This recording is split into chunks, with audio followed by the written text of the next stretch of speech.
Salut à tous, très heureux de vous retrouver sur le plateau de Gym Tonic, une émission exceptionnelle puisqu'il est là, en chair et en os, la légende de la légende, le gardien de but mythique des Aiglons des années 70, Dominique Baratelli est notre invité. Salut Dominique. Bonjour. Merci beaucoup d'être avec nous.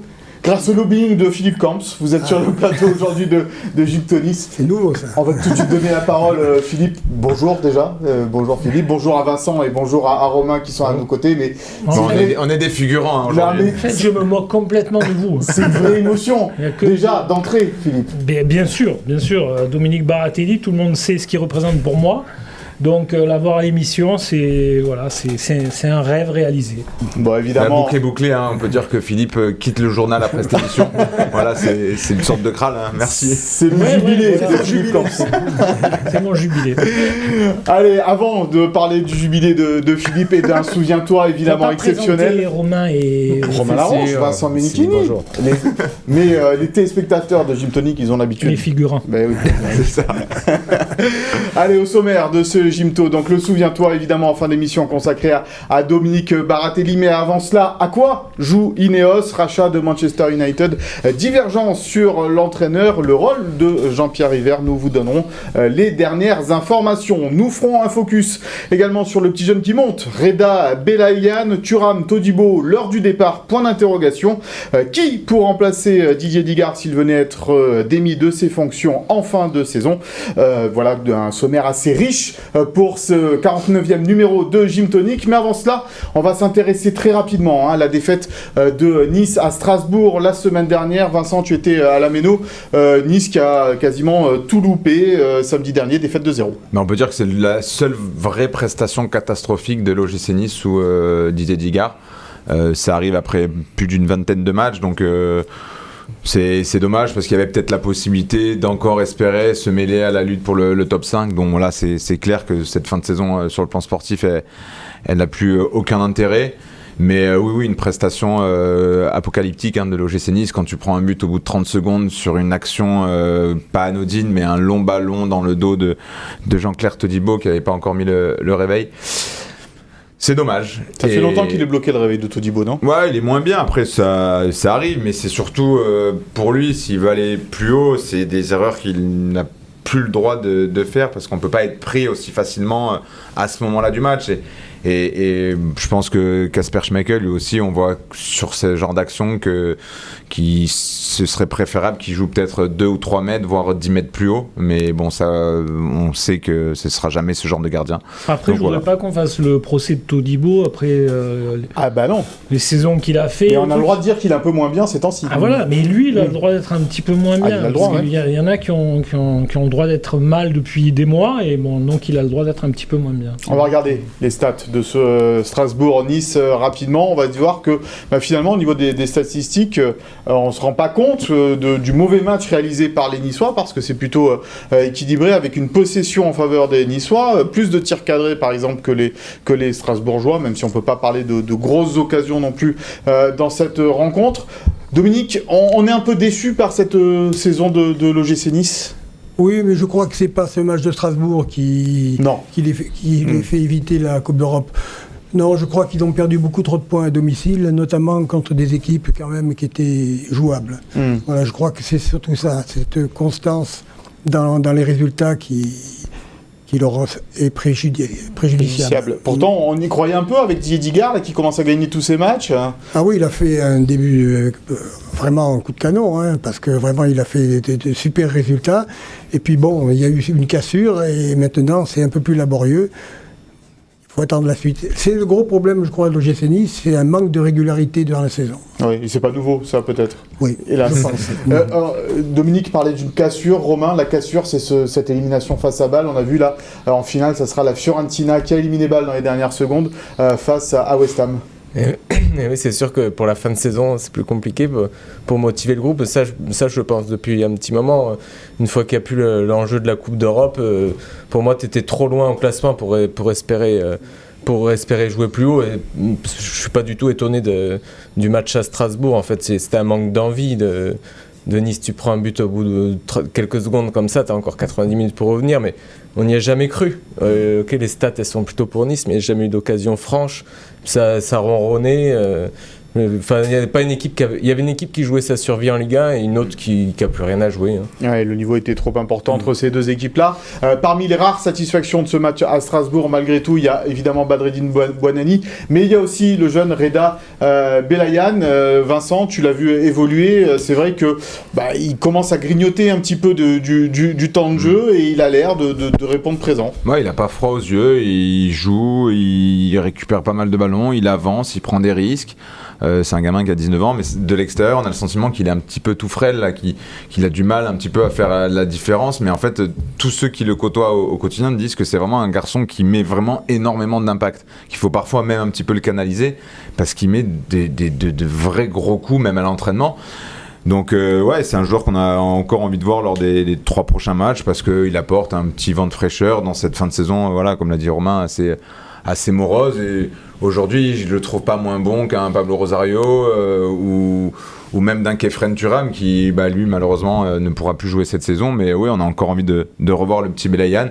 Et ça peut aussi lui permettre de s'affirmer et de prétendre à un prêt, pourquoi pas, dans une très bonne équipe de Ligue 2 la saison prochaine, pour revenir plus fort dans un an à l'OGC Nice. On va regarder les stats de Reda Belayan sur cette saison. Évidemment, je vous parlais de grappiller du temps de jeu. Il n'y a pas beaucoup de minutes jouées pour l'instant. Il est apparu dans 5 matchs, 174 minutes jouées. Dominique, c'est important malgré tout de faire monter ces jeunes, même quand c'est une saison compliquée, même quand c'est une saison décevante, parce que ça leur apprend aussi. C'est indispensable même. Un bon groupe doit avoir dans son effectif quelques bons jeunes qui sont prêts à rentrer à tout moment. Et je crois que c'est ce qu'on avait fait à une époque avec Jean Snella. Et il y avait des petits jeunes derrière, comme Bernard Castellani, Daniel Sanchez et tout, qui étaient derrière les titulaires et qu'on pouvait faire rentrer à n'importe quel moment et on savait qu'on pouvait compter sur eux. C'est indispensable d'avoir une bonne formation chez les jeunes. Ouais, et ça prend le chemin, évidemment, avec le travail de Manu Pires. Juste pour finir, ce qui est déplorable, c'est qu'en fait, à Strasbourg, les deux meilleurs, ce sont les deux minots de 18 ans, et celui qui a presque 40 ans, c'est Dante. Donc voilà, quand tu résumes ce match et comme ça... Et entre les deux, un peu le néant. Catastrophique. Quoi. C'est vrai, et puis, il y a pas tous, mais certains ont fait des rentrées grotesques, j'ai trouvé. Tu penses à qui en particulier? Je pense à Barclay et Brahimi, qui ont fait des rentrées. Enfin, j'ai trouvé ça... Ce qui n'est pas très étonnant. C'était consternant quand ils sont rentrés. Vu leur niveau de cette saison aux deux joueurs, ils n'ont jamais pu confirmer ce qu'on attendait d'eux. Et effectivement, on va écouter Didier Digard justement sur le jeune Reda Belayan et son temps de jeu qui augmente et ses performances au sein de cette équipe de l'OGC Nice. Mais Reda, il travaille énormément au quotidien. La chance qu'on a, c'est qu'il ait confiance en nous et qu'il est conscient que son tour viendra, mais qu'aujourd'hui, ce qu'il faut, c'est travailler de son côté, de faire plus que les autres, parce qu'aujourd'hui, c'est un jeune joueur avec un manque de temps de jeu. Donc, avec ce qu'il nous montre à l'entraînement, on a toujours envie de le prendre dans le groupe. Mais c'est aussi ce qui lui fait défaut, parce que du coup, le week-end, il peut pas s'exprimer, même avec la réserve. Mais il travaille beaucoup, il est bien intégré dans le groupe. Après, ses qualités, vous l'avez vu, c'est des appuis et une conduite de balle vraiment très intéressante, très fort dans le duel, dans le 1 contre 1. Voilà, ça me fait un peu penser un peu à Hicham sur certains points. Et voilà, il a la mentalité pour continuer à grandir ici, et j'espère devenir un membre à part entière de cette équipe. Voilà, un membre à part entière de cette équipe pour le jeune Reda Belayan. Il n'a pas encore, en tous les cas, Romain, malgré tout, on va dire, impressionné comme l'a pu faire Badreddine Bouanani. Oui, mais ça, c'est ce que je trouve. Moi, Bouanani, il est rentré dans l'équipe, il changeait la phase du jeu du gym. Clairement, il accélérait le jeu, il provoquait le danger. Bon, il joue pas au même poste non plus. Mais moi, là, pour le moment, j'ai du mal à dire que Belayan, c'est le jeune qui monte. Je n'en sais rien, en fait. J'ai pas un avis.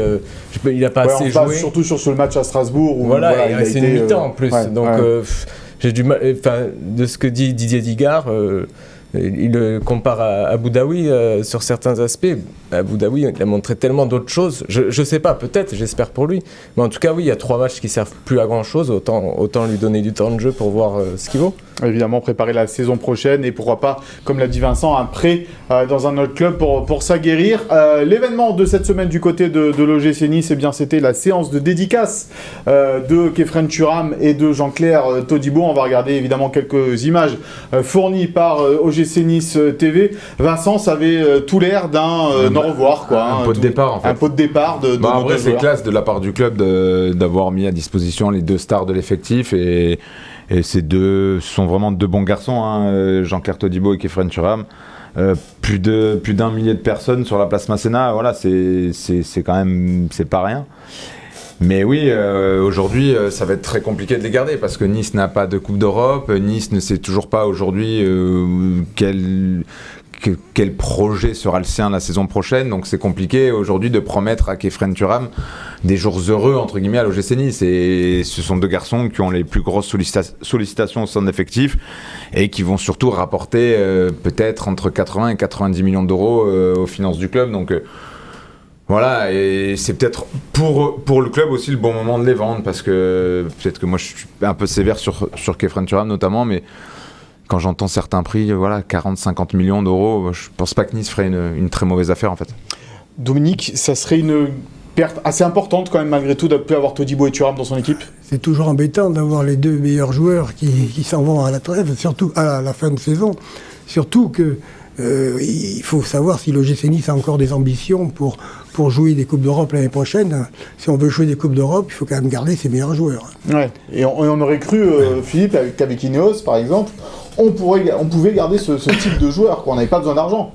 On le pensait, oui, mais finalement, on se rend compte qu'on est encore un club tremplin, quoi.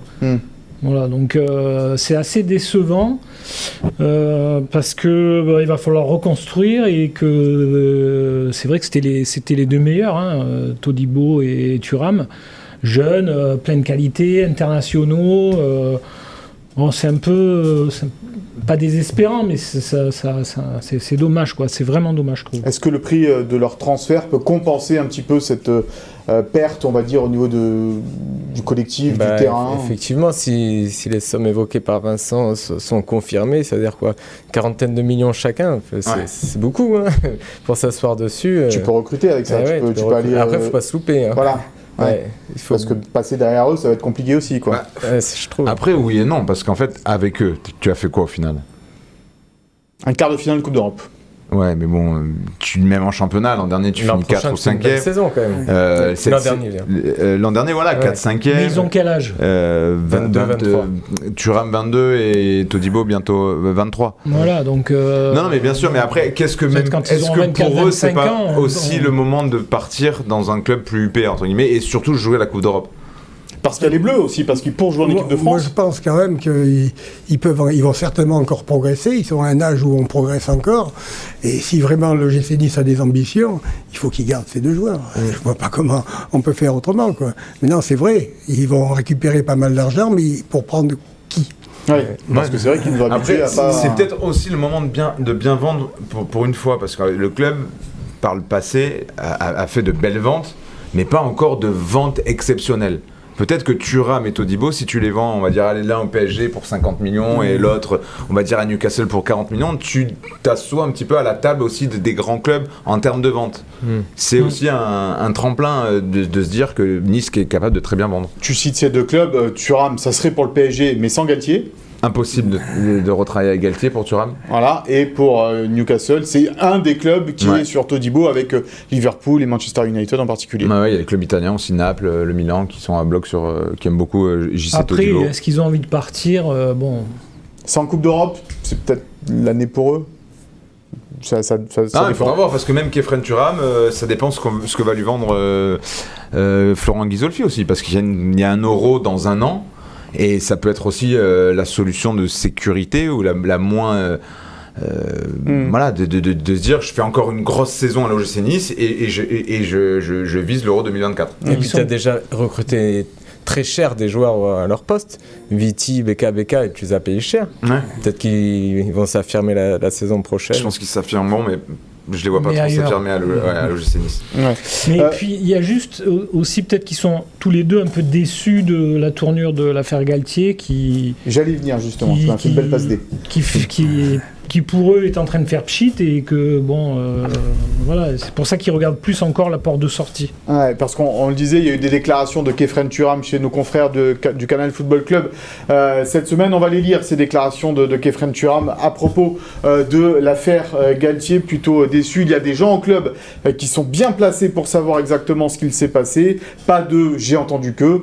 Je pense que ces gens-là devraient parler pour clarifier tout ce qu'on entend. Ça me touche énormément et ça me perturbe que les gens concernés ne parlent pas pour que la vérité sorte. Donc ça, c'est une déclaration forte, très forte, de la part de Kefren Turam à propos de cette affaire Galtier. Il vise qui, là, Vincent, Kefren Turam? Dave Brailsford et Jean-Pierre River. Les patrons du club. Ah, moi, j'ai trouvé ça assez, pas violent, mais il a quand même le courage de dire ce qu'il a sur le cœur, et ça confirme en fait que durant toute cette période de l'affaire Galtier, le club et surtout les cadres de l'équipe ont été hyper perturbés. Parce que tout le monde a essayé de nous faire croire, non, machin, ils sont dans leur bulle. Ça, non, c'est pas vrai. Kefren Turam, Jean-Claire Todibo, tes deux meilleurs joueurs ont été franchement très chagrinés par la tournure des événements. Ton coach, Didier Digard, était également dans la tourmente. Et personne n'a vraiment géré ça au sein du club. Donc voilà, Kefren Turam, il met clairement les pieds dans le plat, en pointant du doigt ceux qui savent et ceux qui n'ont rien dit. Ce qu'on a toujours nous dit. Ça prouve sa personnalité aussi quand même, Romain, à Kefren Turam. Il s'en laisse pas compter, quoi. Oui, on a l'impoint que c'est un joueur qui est parti de l'OGC Nice. Parce que pour faire une déclat comme ça, normalement, c'est quand on est parti. Il est encore salarié du club et il pointe du doigt les dirigeants, en gros. Donc oui, ça montre une grosse personnalité. Ouais. Ils sont un peu embêtés parce que tu peux pas sanctionner quelqu'un parce que toi aussi, t'es pas clean dans l'affaire, en fait. Cette affaire Galtier, Dominique, c'est une cassure aussi, ça, dans la saison de l'OGC Nice. C'est important pour les joueurs d'être bien dans leur tête. Et s'il y a un problème dans le groupe, c'est vrai qu'on est en dedans. On joue avec le frein à main, on n'est pas serein, on ne peut pas s'éclater. Donc c'est possible que cette affaire Galtier, que je ne connais pas du tout d'ailleurs, et pu peser sur ces deux joueurs. Mais ce qui est désolant, c'est que quand je vois le traitement, par exemple, de l'affaire Aboukal, les petits différends à Toulouse avec une élue, tout ça, là, il y a eu vachement moins de retenue, en fait. On est allé vraiment les deux pieds dans le plat. Tout le monde a parlé. Et alors que sur l'affaire Galtier, voilà, tout le monde a été un petit peu pendant longtemps, et nous les premiers, il faut le reconnaître. Nous, tant qu'on n'avait pas de preuves, on y est allé à tâtons, et c'est un peu tout le sens de notre travail, d'avoir des preuves et d'affirmer des faits le plus objectifs possible. Mais je pense que c'est pour ça que les joueurs, au fond d'eux, ils ont quand même le sentiment de s'être fait un petit peu avoir quand même. Et ça continue d'ailleurs, puisque des auditions ont encore lieu au club ces derniers jours. On respecte les plannings d'entraînement, mais des joueurs sont entendus par la police judiciaire de Nice sur cette affaire Galtier. Donc on en saura certainement plus à la fin de ces auditions. On parlait tout à l'heure de Dave Brailsford, de Jean-Pierre River. Qu'est-ce qui se passe là autour de l'OGC Nice aujourd'hui? Il y a ce rachat de Manchester United qui monopolise un petit peu tout l'état-major d'Ineos. Et on nous avait dit, ça ne changera rien pour l'OGC Nice si Ineos rachète Manchester. On peut déjà constater que même si Manchester n'a pas encore été racheté, ça change déjà beaucoup de choses pour l'OGC Nice, Vincent. Mais ça change tout parce que tout est à l'arrêt actuellement. Voilà. Le projet de l'OGC Nice dépend totalement du rachat ou pas de Manchester United. Si Ineos parvient à devancer le Qatar dans la dernière ligne droite, ce qui était la tendance la semaine dernière, mais ça ne l'était plus. Parce qu'il y a eu une autre offre. Parce que le Qatar, ça les a un peu excités, donc ils sont revenus à la charge. Ça va tout changer parce que si Manchester United est racheté par Ineos, on peut clairement affirmer que l'OGC Nice sera l'un des clubs satellites et avec Manchester United en tête de gondole. Par contre, si Ineos ne rachète pas Manchester United, on peut dire clairement que tous les moyens à disposition vont être axés sur l'OGC Nice et que le projet ne sera pas le même qu'un projet de club satellite. Toi qui adores le projet Ineos, Philippe, que de temps perdu quand même malgré tout. Ouais, et d'énergie. J'adore tellement que je sais toujours pas ce que c'est. Wait and see. Ouais. Donc, c'est envoyer 15 millions sur des joueurs très moyens. Je sais pas. Mais t'as aussi mis 30 millions sur un Mofi qui répond plutôt présent. Je sais pas, j'attends, je peux pas me permettre de juger là. Si je peux me permettre, le seul point rassurant, c'est qu'à la tête du club, à la direction sportive, tu as quelqu'un comme Florent Ghisolfi qui a déjà réussi des miracles à Lens avec des moyens limités et qui est une personne qui a une connaissance parfaite de l'environnement foot et du foot mondial, j'ai envie de dire. Donc ça, c'est le vrai point positif. Mais attention, attention, on laisse travailler. Non mais attends, voilà, ce que je veux dire, c'est attention. Parce qu'on entend d'ici et là qu'il y a déjà des noms d'entraîneurs qui sortent et ils sont pas d'accord entre Ghisolfi, Brailsford. Non, mais ça, au-delà du nom de l'entraîneur, il faut surtout donner les moyens à Florent Ghisolfi d'imposer ses idées et son projet. Parce que demain, si Florent Ghisolfi vient à partir ou être débauché par un autre club, parce que c'est quelqu'un qui a encore une très bonne cote, le club de l'OGC Nice pourrait, pour moi, courir à la catastrophe. On l'a déjà vu l'été dernier. Je pense que s'il n'y a pas un rapide changement avant la Coupe du Monde ou juste après la Coupe du Monde, je pense que l'OGC Nice aurait été aujourd'hui à la lutte pour sauver sa peau en Ligue 1 avec Nantes, avec Brest, avec Strasbourg, parce qu'on est passé pas très loin de la catastrophe déjà. Donc voilà, il faut faire confiance aux gens compétents dans ce club. Dominique, on a l'impression que chaque année, depuis qu'Ineos est arrivé, on reconstruit, on a un nouveau projet, on fait quelque chose de nouveau. Il faut une ligne directrice à un moment donné. Absolument. Moi, je trouve d'abord qu'il y a beaucoup de monde dans ce club. Donc, à mon époque, c'était pas comme ça. Hein. Il y avait un président, il y avait un entraîneur, il y avait un directeur sportif, et puis le club se construisait comme ça. Là, on a l'impression qu'on ne sait pas sur quel pied danser. Et j'avoue que c'est maintenant qu'il faut prendre les décisions, parce que la saison prochaine se joue maintenant. Hein. Ouais, la saison prochaine joue maintenant. C'est un résumé parfait. Non mais vraiment. Non mais c'est ça. Mais avec quel entraîneur ? En plus, avec quel entraîneur ? Parce que c'est aujourd'hui que les décisions doivent se prendre au niveau de l'entraîneur. Alors, on va vous citer les noms qu'on a pu entendre ces derniers temps. On a De Zerbi, on a Thiago Motta, on a Graham Potter, et on a encore Didier Digard qui est en poste. Ça fait un sacré pataquès, Romain, non ? Bah, tout dépend qui décide au club, en fait. Bah ouais, mais on sait c'est pas. Ça. Donc avant de choisir l'entraîneur, est-ce que c'est Ghisolfi qui va pouvoir choisir son entraîneur ? Est-ce que c'est Dave Brailsford ? Est-ce que c'est Jean-Pierre River ? Ce qui est Hiver ? cocasse, c'est quand même De Zerbi. Bon, il viendra jamais, je pense. Mais c'est Jean-Marie De Zerbi qui est... Non, l'adjoint. c'est celui de Brighton. De Zerbi, il est 6e ou 7e de Première Ligue avec Brighton. Il a signé il y a un peu moins d'un an. Et ce qui est cocasse quand même, c'est que c'était le choix numéro 1 de Julien Fournier il y a un an. Qui a été débauché par la bande à Dave Brailsford, bien aidé par Jean-Pierre River, pour faire venir Lucien Favre. Donc c'est qu'on a l'impression qu'ils peuvent refaire. C'est ça, voilà. Ils refont le coup de. Mais c'est ce qu'on écrivait un peu après Strasbourg. Se tromper une fois, c'est mal. Ouais. Se tromper 2 fois, c'est grave. Ouais. C'est une faute lourde. Ouais. Une belle formule de Vincent. Non, mais on peut faire une fois, voilà. On peut pas tromper 1000 fois 1000 personnes.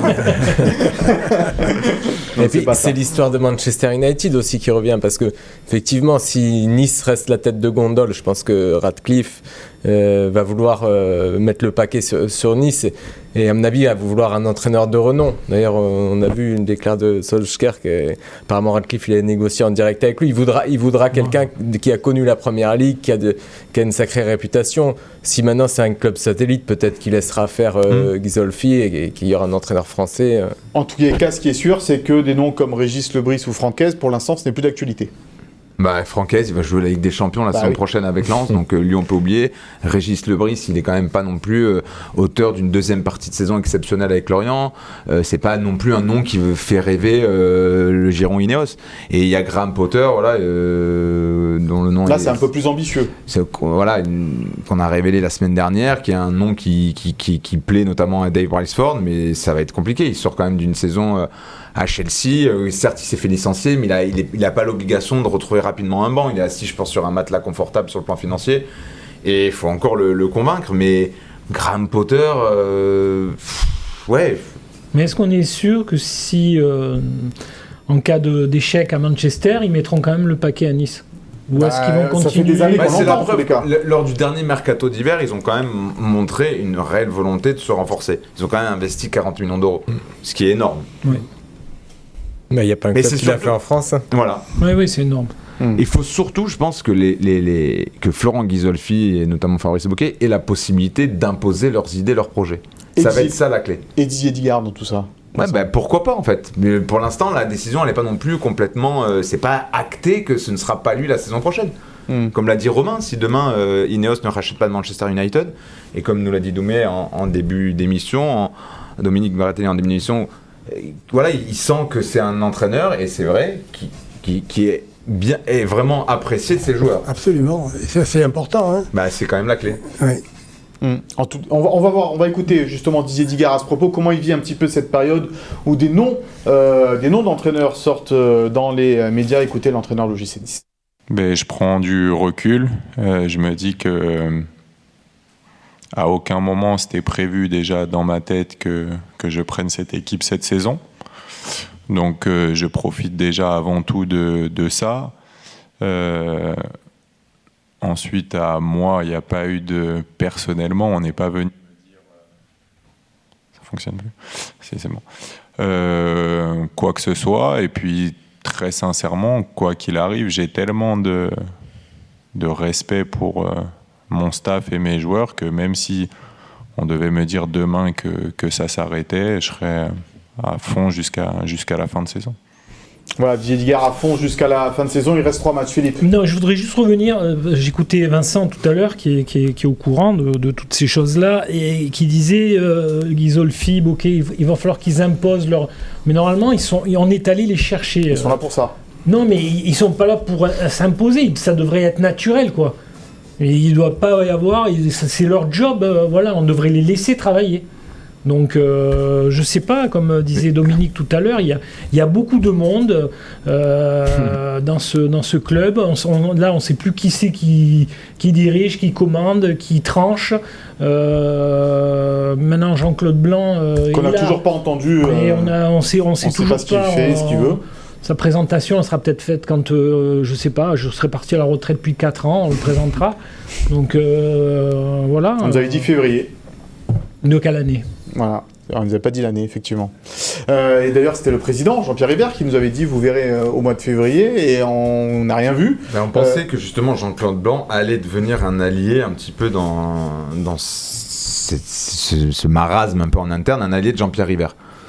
Et que aujourd'hui, devient Jean-Pierre Hébert, il est quand même de toutes les réunions stratégiques, mais avec un rôle clairement limité. Parce qu'il a eu quand même la possibilité l'été dernier d'imposer son choix et ses idées, parce que c'est quand même lui qui a été l'instigateur du retour de Lucien Favre, qui sur le papier ressemblait plutôt à une bonne idée. Ça ne s'est pas passé comme tout le monde l'espérait, mais aujourd'hui, alors il n'est pas isolé, mais il a moins de pouvoir clairement, alors que c'est le président. Et comme l'a dit Dominique, en réalité, le plus important, ça doit être le président. C'est lui qui doit quand même poser le rythme d'un club, et aujourd'hui on se retrouve avec un président un petit peu isolé. Et on peut imaginer, on a titré un destin à la Aulas, Jean-Michel Aulas qui a été débarqué gentiment, on va dire, par les nouveaux propriétaires de Lyon, John Textor. Mais je sais pas si c'est si gentiment que ça quand même. Ouais. Gentiment entre guillemets, c'est bien pour ça que je l'ai dit. Est-ce qu'on peut imaginer, Romain, que à un moment donné, Ineos se dise merci, au revoir, quoi. Jean-Pierre Hébert, c'est le risque, hein. Comme dit Vincent, il est allé chercher Lucien Favre l'été dernier, donc il avait les mains libres pour faire sa politique sportive, ça n'a pas fonctionné. Donc il sort quand même de plusieurs saisons où on est passé proche d'un trophée, proche d'une qualification en Ligue des Champions, mais ça marche jamais. Donc ils ont quand même investi énormément d'argent. À mon avis, c'est un risque pour tout le monde. De toute façon, là, avec Ineos, je pense qu'il y a un risque pour tout le monde. Hein. Quand tu as de l'argent comme ça, tu peux changer très vite les personnes. Hein. Malgré tout, Dominique, Jean-Pierre Hébert, c'est un président qui a aidé à faire grandir ce club de l'OGC Nice. C'est lui qui est allé chercher Ineos également. Et donc c'est vrai qu'il a œuvré de très belle façon pour ce club. Oui, absolument. Hein. Il a repris ce club, il a fait des structures, il a fait changer de dimension. Il a fait changer de dimension ce club, absolument. Maintenant, on ne sait pas ce qui peut se passer. Moi, je ne suis pas assez au courant de tous ces faits et gestes pour savoir ce qu'il en est. Hein. Mais même lui, personnellement, il a parfois l'impression d'être là sans être là, en fait. alors qu'il a encore ce rôle de président. Ça doit être même dur pour lui aussi. Parce que Jean-Pierre Ribert, on le connaît tous. C'est un homme d'action. Voilà, c'est pas un suiveur. Et c'est pas parce qu'il s'est trompé, entre guillemets, une fois sur Lucien Favre qu'il a pas encore plein d'idées. Oui, puis si on doit faire le bilan du président Ribert, 12 ans, on se rappelle ce qu'était l'OGC Nice en 2011. Quand tu étais maintenu, tu étais que ça content. finisse comme ça, en se disant, Jean-Pierre Ribert, on sait plus trop ce qu'il fait au club. Je pense que même c'est un grand président. Je pense que même Florent Ghisolfi, il aimerait bien lui aussi avoir par moment une voix présidentielle, un accès direct en fait. Mais là aujourd'hui, quand tu veux prendre une vraie décision, tu te rapproches de qui? De Dave Riceford, de Jean-Pierre Ribert, de Jean-Claude Blanc, de Jim Radcliffe qui ne parle qu'à Dave Riceford. C'est compliqué. Et juste, tout à l'heure, Dominique parlait à l'époque de Roger Lelier, mais est-ce qu'il y avait un directeur sportif? Ça me dit rien. Poser une colle, là. Non, je ne me rappelle pas. Non, il me semble qu'il y avait... il y avait un secrétaire général. Oui, mais c'était... Il y avait un entraîneur. Il y avait Roger Lelier et le Jean Snella. Oui, puis il y avait Jean Snella, oui. Et puis il y avait un bureau qui était composé de plusieurs... Le directeur sportif à l'OGC Nice, ça a été peut-être Roger Ricord, le premier, ou l'un des premiers, peut-être. Non, avant, il y en a eu. Il y en a eu quelques-uns avant également. Bon, voilà ce que l'on pouvait dire sur ce qui se passe en ce moment autour de la galaxie Ineos, puisqu'on va l'appeler comme ça. On passe à l'indiscret de la semaine avec Vincent, des nouvelles des prêtés du côté de l'OGC Nice, les joueurs prêtés par l'OGC Nice. Que va-t-on en faire? Elles sont pas bonnes les nouvelles, parce que tous nos prêtés sont pas catastrophique, mais presque. Casper Dolberg, il a eu 4 mois. Deux clubs. Voilà, 2 clubs. Il a démarré la saison à Séville. Il est en train de la finir à Offenheim, qui se bat pour le maintien. Raré Chilier, qui joue très peu en Israël. Evan Guessant, qui ne joue pratiquement plus à Nantes. Andy Delors, alors lui, c'est vraiment la descente aux enfers. Il est même plus dans le 11. Et si Nantes venait à descendre, l'option d'achat ne serait plus du tout automatique. Et Andy Delors reviendrait à Nice. Bambou, lui, ça se passe pas trop mal. Tant mieux, parce que Nice veut absolument s'en débarrasser. Il y a Anja Oussou, Nguessan, Calvin Stangs qui arrive, lui, qui a remporté la Coupe de Belgique, et Alexis-Claude Maurice qui, lui, joue peu à Lens, mais qui serait le seul susceptible de réintégrer l'effectif professionnel la saison prochaine.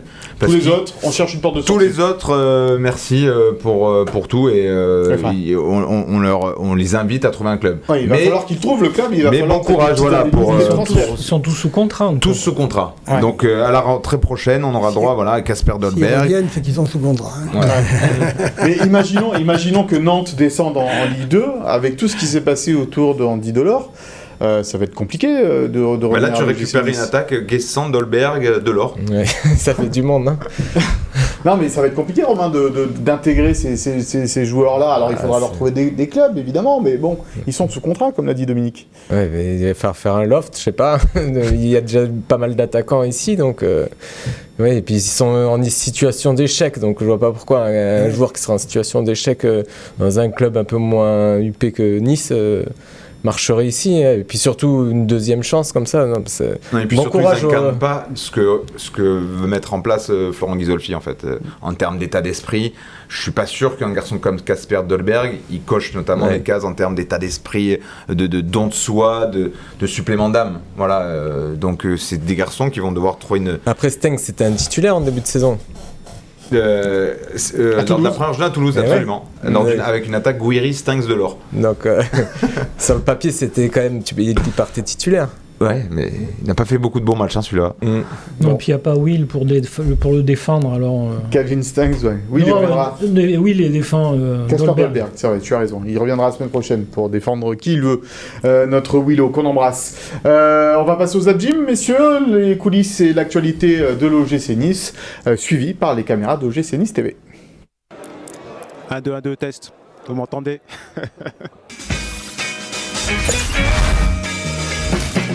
Ça va, très bien. Ouais, très bien. On accueille les anciens du Racing, les anciens de l'OGC Nice pour ce match amical qui se passera en levée de rideau du gros match Strasbourg-Nice. C'est pour l'association Femmes de Foot qui est l'association de la femme de Marc Keller. Bon voilà, nous on remercie vraiment le Racing Club de Strasbourg de nous avoir invités parce que c'est des gens vraiment adorables. Ils ont une identité similaire à celle de l'OGC Nice. Comme vous voyez, j'ai une belle écharpe de Strasbourg et de l'OGC Nice parce que j'ai joué dans les deux clubs. Bien que certains clubs comme Strasbourg, comme Nice, parce que c'est pas tout le monde, faut le dire, faut être honnête, qui qui ont autant d'estime et qui attachent l'importance aux anciens. Et ça fait plaisir parce que ça reste, même si la carrière se termine, ça reste une bonne partie de notre vie malgré tout. Ton regard de Brest ou pas?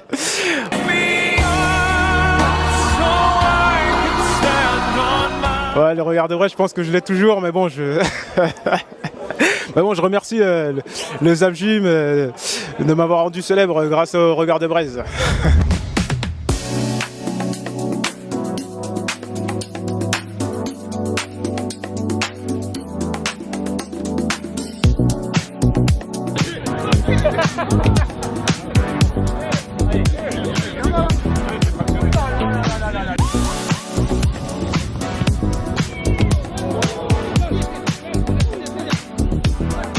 Moi j'ai deux questions globales pour les deux. Comment vous vivez la saison en tant que joueur et quand vous enchaînez les défaites ou les blessures, comment vous faites pour garder la motivation? Quel était ton joueur préféré quand tu étais petit? Je vais vous dire Messi, mais c'est le joueur préféré de tout le monde, on va dire.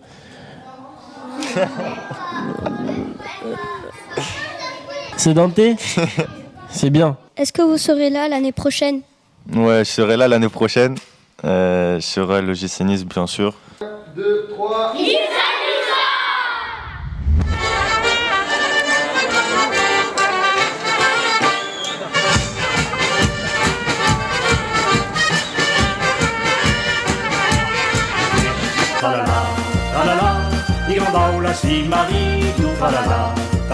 Venu célébrer la fête des mai et comme on aime bien le foot, on est allé on est allé au stand de l'OGC Nice. Il s'annule ça. Voilà donc pour ce Zap Gym, des images super sympas, en particulier du côté de la fête des mai avec ces joueurs, ces jeunes joueurs aussi. J'ai une chaise qui couine. Oui, c'est vrai, aujourd'hui tu grinces un peu, c'est pas ta prothèse de hanche. Non, c'est la chaise. Ah, c'est la chaise, bon ça va. Il bouge, il tient pas, ça arrive, souviens-toi, t'inquiète pas. T'inquiète pas, t'as 4 heures devant toi. Tranquillement. On va se faire d'abord un petit pour-contre, messieurs, tranquillement. Un petit pour-contre parce que ça vous a certainement pas échappé. Hugo Lloris va quitter Tottenham en fin de saison. Alors on pose la question tout simplement puisque Hugo Lloris a débuté sa carrière à l'OGC Nice et puis on va profiter de la présence de Dominique également pour parler d'Hugo. L'OGC Nice doit-il rapatrier Hugo Lloris? Vincent, on commence avec toi. Pour moi, il n'y a même pas débat en fait. S'il y a une chance sur 100 d'essayer de récupérer le gardien champion du monde, le recordman des sélections en équipe de France, c'est le moment en fait. Et ça l'avait déjà été il y a 2 ans. Nice avait à peu près tout fait pour ne pas le faire. Là aujourd'hui, ça s'ouvre peut-être un tout petit peu. Ça va être très compliqué, mais il faut se donner les moyens de récupérer l'un des plus grands sportifs de l'histoire du foot français, niçois, attaché à cette ville, qui a toujours montré dans tous les clubs où il est passé un état d'esprit exemplaire, une mentalité exceptionnelle et surtout c'est un garçon encore capable de jouer un match par semaine. En Ligue 1, il va apporter immédiatement à l'ensemble de ce jeune effectif et puis redonner aussi un coup de feu un peu aux ambitions et une identité à cette équipe, mais aussi à ce club-là qui en manque cruellement ces dernières années. Il a des bons arguments, Vincent. Romain, à toi. C'est le cœur qui parle. Alors l'intitulé de la question, c'est faut-il tout tenter pour rapatrier Lloris?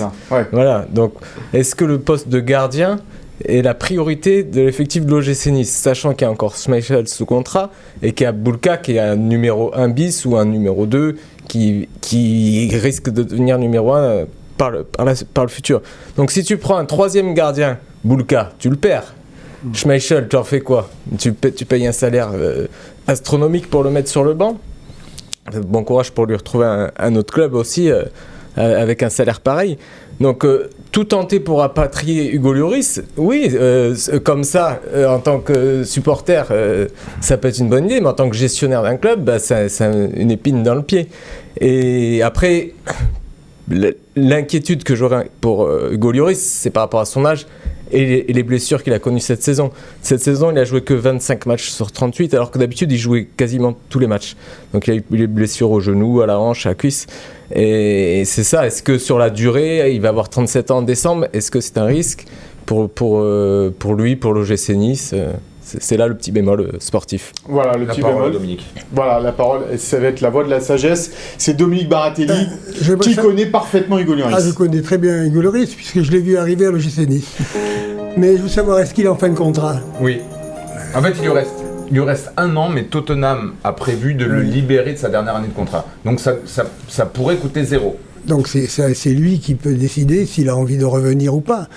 S'il veut boucler la boucle, ça serait beau. Ça serait beau. C'est vrai qu'il y a le petit risque qu'a dit Romain sur Marcin Bulka qui est là, qui attend. Mais enfin, sentimentalement, ça serait formidable que Hugo Lloris revienne. Une saison, pourquoi pas. Ça peut peut-être booster aussi le GC Nice. Et puis ça mettra un coup de projecteur médiatique Absolument. également sur ce projet-là. Philippe, la synthèse de tout ça. Hugo Lloris, c'était un grand gardien. C'est le 2e gardien de l'histoire derrière Dominique Baratelli. il a placé. Hein. loin derrière. Et franchement, moi, j'ai un respect énorme pour Hugo Lloris. Comme nous tous ici. Voilà. Mais il y a juste aussi un truc qui m'inquiète un petit peu, c'est-à-dire qu'on aurait Hugo Lloris et juste devant lui, il y aurait Dante, c'est-à-dire la colonne vertébrale, elle aurait 77 ans. Donc déjà, c'est un petit peu... moi, ça ne me dérange pas les vieux, hein, j'en suis. Après, revenir à Nice, il y a un risque, c'est que à Nice, on va attendre beaucoup de lui. Comme Daniel Bravo. Et que si les gens sont déçus, s'ils le sifflent, moi, j'aimerais pas qu'il ait une vilaine sortie, Hugo. Donc, moi, je pense que c'est un risque de faire revenir Lloris, même si c'est un super gardien. C'est ce qui s'était passé avec Daniel Bravo. Hein. Si c'était passé avec Daniel Bravo, qui avait eu des difficultés sur son retour, son deuxième retour, c'est toujours difficile de revenir à Nice, hein, qui est un public exigeant. Et voilà, maintenant, s'il est au top de sa forme, il n'y a pas photo, parce qu'il est meilleur que Schmeichel. Et que... Après, il y a le Bulka qui est jeune. La gestion Bulka, ouais. Et qui est... qui aurait du mal à accepter une deuxième saison sur le banc, peut-être. Pour un jeune gardien. Tu peux aussi envisager de prêter Bulka si tu donnes les moyens de convaincre Hugo Lloris. Après, nous, on a ce débat, mais je pense que Lloris de son côté et le club de l'autre. Non, parce que après, pour être honnête, je pense qu'il n'aime pas du tout. Non, en fait, pour être honnête, Hugo Lloris ne serait pas forcément contre l'idée de revenir, et ça avait déjà été le cas il y a 2 ans.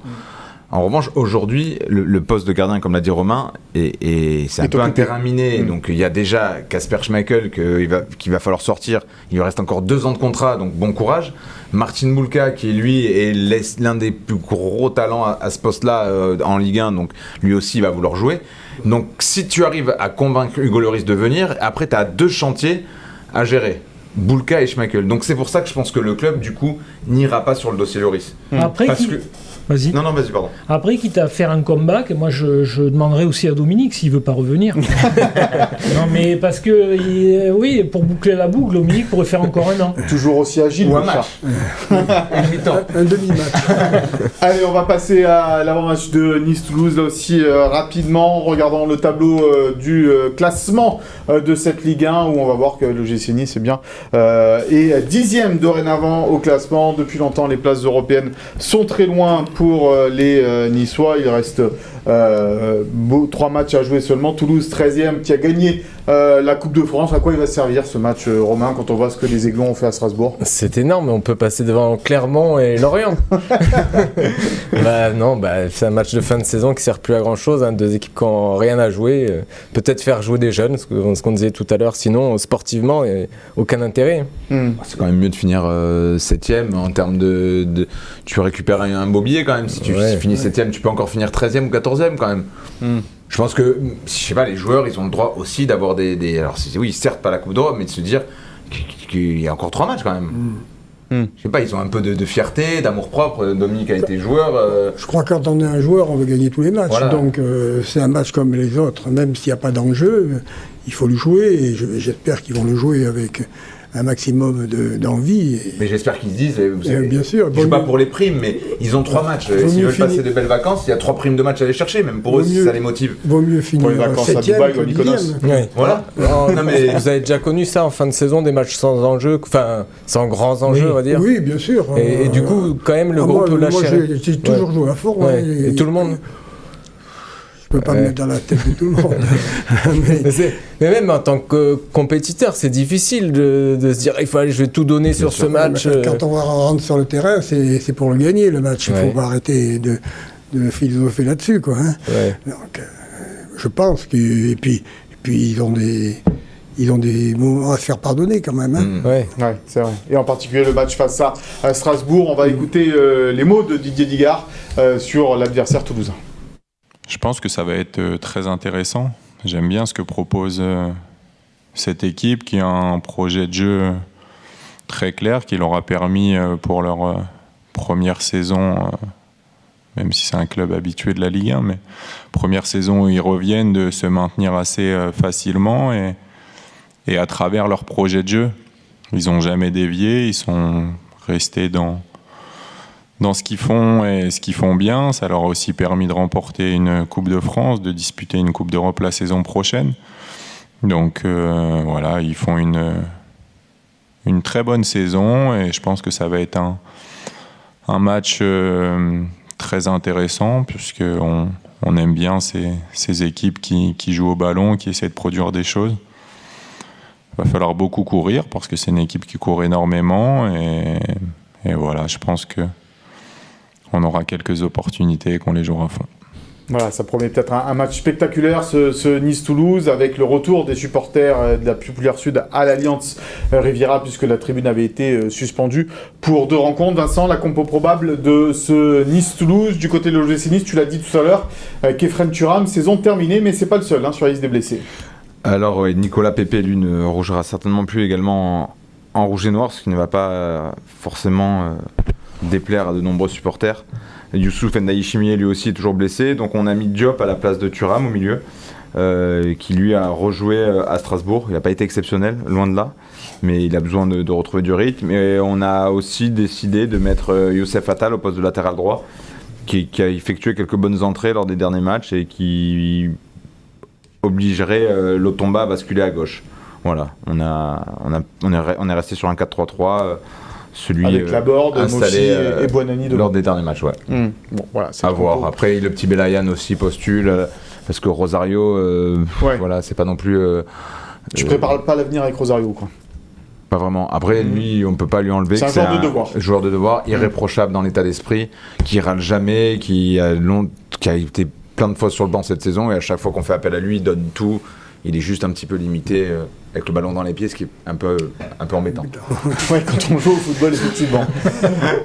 Philippe, c'est ton moment, c'est ton grand moment. Avant de te passer la parole pour le Souviens-toi, on va regarder cette petite séquence qui date de la première émission, du premier Gym Tonic, le premier moment où on a parlé de Dominique Baratelli dans cette émission. Regardez. La semaine prochaine, je parlerai avant Nice PSG de Leif Erikson et ça durera 2 heures. Ça nous étonne que vous ne parliez pas de Doumé Baratelli, dit le chat, mon cher Philippe. Ça sera mon invité bientôt et on sera tous les deux, lui et moi, ici.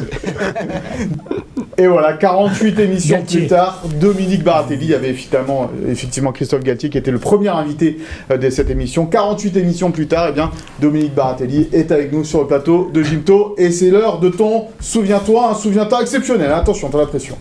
J'ai pas de pression, j'ai fait un papier il y a 2 jours. Donc je vais le lire. Il y a 120 lignes. Non, mais bon, tout le monde sait que j'ai un attachement particulier à Dominique Baratelli parce que voilà, c'était mon idole quand j'étais jeune.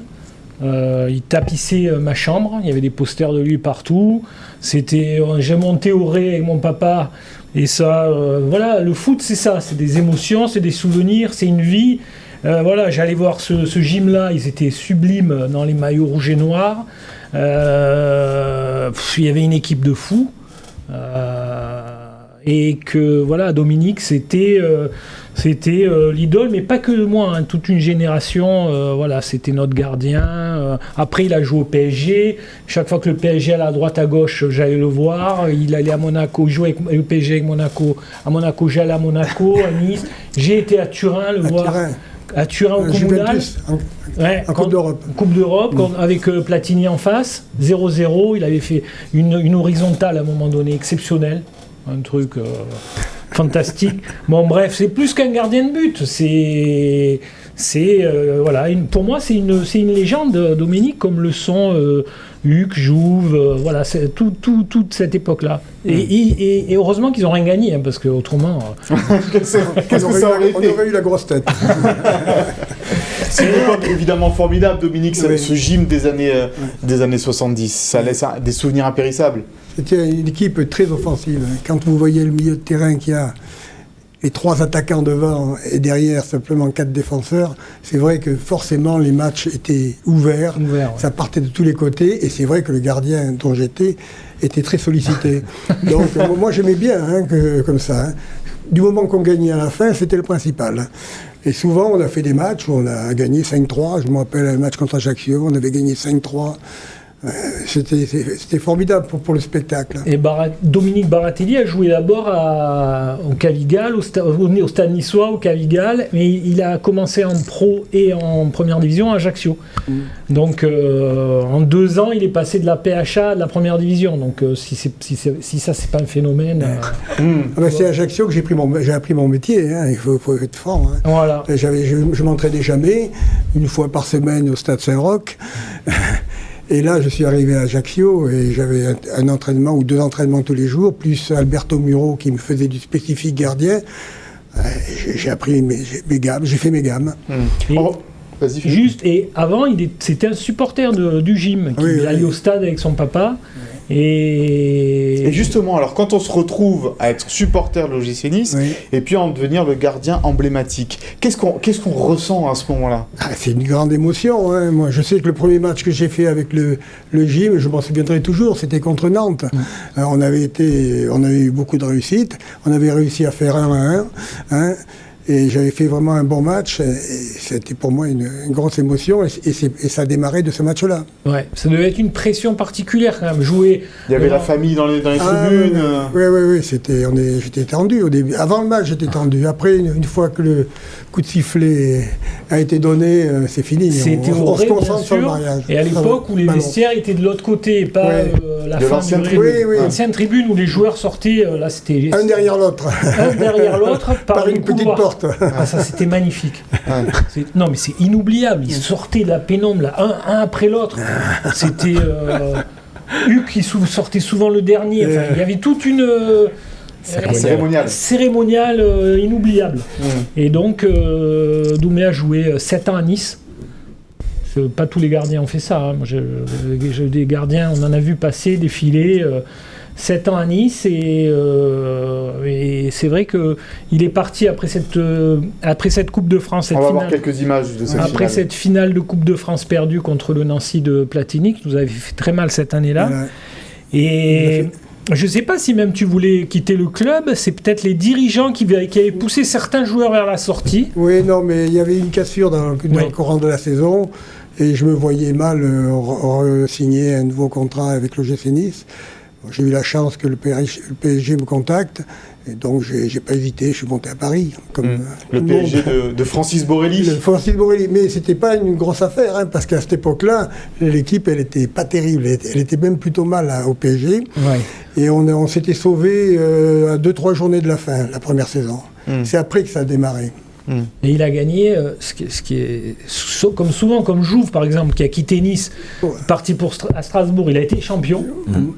Et Dominique est parti de Nice pour aller au PSG, il a gagné 2 Coupes de France. On a l'image d'ailleurs de Dominique Baratelli qui soulève cette Coupe de France sous le maillot du Paris Saint-Germain. À l'époque, évidemment, c'était Jacques Chirac, le maire de Paris, qu'on va voir sur ces images. Alors, le capitaine, c'était Dominique Battenet, mais il s'était blessé en cours de match. Et on devait monter tous les deux recevoir la coupe. Et je lui avais demandé, comme il l'avait soulevé contre Saint-Étienne l'année précédente, laisse-moi la prendre. Il a été super gentil et il m'a laissé porter la... Et ce maillot-là, j'ai vu Didier Roustan le mettre. Didier Roustan, il porte ce maillot de temps en temps aux émissions. Et pour revenir à l'OGC Nice, le meilleur joueur avec qui tu jouais à Nice, parce que il y en a tellement... ça a souvent cité Leif Eriksson. Vous allez en fâcher quelques-uns, attention. Oui, je ne veux pas fâcher. Non, mais il y avait Leif, Roger, Jean-Noël Luc. Parce que Leif Eriksson, j'étais un facilitateur de jeu, ça jouait à une touche. C'était un peu un métronome. Il récupérait souvent le ballon derrière et puis après il relançait le jeu et il se retrouvait souvent à la finition. Enfin, et comment tu expliques que cette génération qui était... Voilà, vous avez souvent fini deuxième, derrière des gros clubs, hein, Nantes, Saint-Étienne, Marseille et rien gagné, alors que... c'était quand même... Il y avait des internationaux... On a une sélection, on était 7 ou 8. 7 titulaires contre l'Allemagne. Contre l'Allemagne, on avait perdu 2-1. Perdu en Allemagne. 7 Niçois titulaires en équipe de France. Bon, je ne sais pas si on le reverra un jour, mais comment tu expliques que vous n'ayez pas gagné un titre de champion? Bon, la coupe... à chaque fois, on est tombé sur des grosses équipes, et puis on l'a fait exprès pour qu'on parle plus de nous. C'est le perdant magnifique. Voilà, on aime tellement Poulidor, maintenant on nous aime nous. Et oui, c'est ça. Ils étaient particuliers. Il n'y a que Toko qui disait non, mais Saint-Étienne était mieux préparé que nous. Ils prenaient l'avion. C'est vrai qu'il était bien organisé. Voilà, donc, mais autrement, souvent, c'est vrai qu'on est revenu à la main de Lopez. On a toujours trouvé des excuses. Mais ce qui était juste. C'était juste. Non, on avait souvent une cassure après la trêve, pendant la période hivernale, avec les terrains qui n'étaient pas en très très bon état, parce que c'était pas les terrains qu'il y a maintenant. Trop joueurs. Trop joueurs. Oui, et on avait souvent, à ce moment-là, on avait une cassure. Champion d'automne, souvent. Champion d'automne, oui. Une fois avec 7 points d'avance sur Nantes. Oui, avec le bonus quand même. Il y avait le bonus. 3 buts, un bonus. Quand on marquait 3 buts, il y avait un point de bonus. Il y avait un point de plus. Il faudrait le refaire, ça. C'était génial. Le match arrangé. Et donc, c'est vrai qu'il y avait, après, il fallait aller jouer à Metz, à Nancy, il pleuvait, il y avait de la boue, tout ça. Et ça empêchait de développer le jeu. Parce que les terrains étaient vraiment catastrophiques. Moi, je suis allé une fois sur le terrain de l'OGC Nice actuellement, là. C'est un billard. Il n'y a pas de faux rebond, il n'y a rien, il n'y a jamais un ballon qui arrive en mauvaise condition devant le gardien, donc il n'y a pas d'excuse pour le jeu. Tu en as parlé, gardien de l'équipe de France, ensuite, Dominique Baratelli, 2 Coupes du Monde, mais hélas, 2 Coupes du Monde vécues en tant que numéro 2. Ça, c'est une blessure. Oui, je suis rentré juste contre l'Argentine après la blessure de Bertrand de Man. 78 et 82. C'est vrai que ça, c'est un gros manque dans ma carrière, quoi, moi aussi, je le ressens comme ça. Un très gros manque. Je n'ai jamais pardonné à Michel Hidalgo. Ouais. Bon, pourtant, il n'est plus là. Hein, donc pourtant, vous étiez de cette équipe magnifique de 82. Hein. Vous étiez dans ce groupe-là. Ah oui, mais moi, je trouve que celle de 78 était très belle aussi. Avec Henri Michel, Guillou. Il y avait Henri Michel, Guillou et Jean Petit. Il y avait 3. Et puis devant, il y avait du monde aussi. Et en 82, c'était Jean-Luc Ettori, le voisin monégasque, qui était dans les buts. Mais Jean-Luc avait fait une grosse saison. Ils ont été champions de France cette année-là. Ils avaient fait une grosse saison. Ils venaient de monter et ils avaient été champions. Ils venaient de monter et ils ont été champions de France. Et il avait fait une grosse préparation. Je crois que vous aviez été à Font-Romeu. Et c'est vrai que Dominique, il se gérait. Et Jean-Luc était plus jeune que... Oui, bien sûr. Je sais pas si c'était pas Kurkovic, l'entraîneur des gardiens de but. Des gardiens, il s'était peut-être fié sur les séances d'entraînement. Et ce France-Allemagne dont on a parlé, vous l'avez vécu du banc, du coup. Non, j'étais dans les tribunes. Dans les tribunes avec Girard et Larios. Ouais. Il y avait Girard, Larios, Mahut. L'émotion était la même dans les tribunes que sur le terrain. Il y avait plus de colère peut-être dans les tribunes de voir ce qu'avait fait Schumacher par exemple à Baptiston. Je vous fais une confidence, lors de la séance de tir au but, on était tellement tendus qu'on a escaladé les grillages, on est allé sur la pelouse avec Bernard Lacombe. Et ça, c'est bon, malgré tout, même si vous ne jouiez pas, c'était une déception phénoménale. Terrible. Ça a été terrible. Non, mais surtout que là. Ouais, vas-y, alors tu peux le dire. Dominique, c'était le grand spécialiste des tirs au but, des pénaltys. Contrairement à Hugo Lloris, mais ça c'est... je le dis doucement, non mais Lloris c'est un grand gardien. Non mais il a... Je sais qu'une fois en demi-finale de Coupe de France avec le PSG, il en a sorti 4 sur 5 contre Tours. Le Tour de Delio Nice. À Rennes, c'était à Rennes. Et c'était le spécialiste des pénaux. D'ailleurs, il gagne une Coupe de France grâce à un arrêt de Dominique contre Christian Lopez. Il arrête du pied. Oui. Et il n'avait pas très bien tiré. Non, il a dit qu'il voulait pas tirer, il a eu peur et que c'est en fait tout le monde se regardait et qu'il avait été. Et quand j'ai lu Baratelli, 82, ça aurait été une autre histoire. Séville 82, on était avec Dominique Baratelli avec dans les buts. Dominique, c'était la finale. On battait l'Italie. Et là, c'était terminé 98, les Zidane, tout ça. Mais l'Italie était une belle équipe. Oui, belle équipe. Les Italiens. On les avait battus 2 mois avant. Avec 2 buts de Daniel Bravo. Non, un but de Daniel Bravo. Il a fait sa rentrée, c'est sa première sélection, je crois. Et les Français n'avaient pas battu les Italiens depuis une cinquantaine d'années. Ouais, 40-50 ans, ouais. À cette époque. Ça restait un de mes meilleurs souvenirs, ça, en équipe de France. Ah ouais. Et avoir battu les Italiens alors qu'ils étaient intouchables depuis 40-50 ans, on ne sait plus. Dinosophe dans la cage. Surtout quand on est niçois en plus, parce que c'est vrai que la proximité avec l'Italie. On faisait allumer. C'est ça, il y avait beaucoup de chambrage. Et à Nice, ton match référence, ça reste la double confrontation avec Barcelone. Eh bien, on a des images aussi, on va les voir en même temps que vous parlez de cette double confrontation contre le FC Barcelone. C'est Philippe qui avait fait le compte-rendu et les notes du match à l'époque. Évidemment. Et donc, mais Cruyff était dans la tribune là. Oui, il n'était pas qualifié pour les 2 premiers matchs contre nous. Il n'était pas qualifié. Mais s'il était passé, il aurait changé le cours de l'histoire. Non. Et donc ça, c'est dans le stade du Ré. Non mais regardez, voilà, ça c'est bon, enfin bref. Et le stade était pas plein. Là c'est vrai. À l'époque déjà, mais quand on jouait Barcelone. Non mais c'est incroyable que le stade. Pourtant il était toujours plein le Real à cette époque-là. Non mais ça doit être Philippe Bertini qui a enlevé des spectateurs de. Le magicien. But de Van Dijk. Oui. Non, Van Dijk. Ah oui, Van Dijk c'est le défenseur même. Van Dijk. Et donc 3-0 l'aller. C'était un souvenir exceptionnel. Hein, ça. Ah oui, la parade. Ça, c'est la claquette. Il avait arrêté 3 pénaltys, mais on ne les voit pas à l'image. Ça, c'est le grand souvenir de votre carrière à l'OGC Nice. Oui.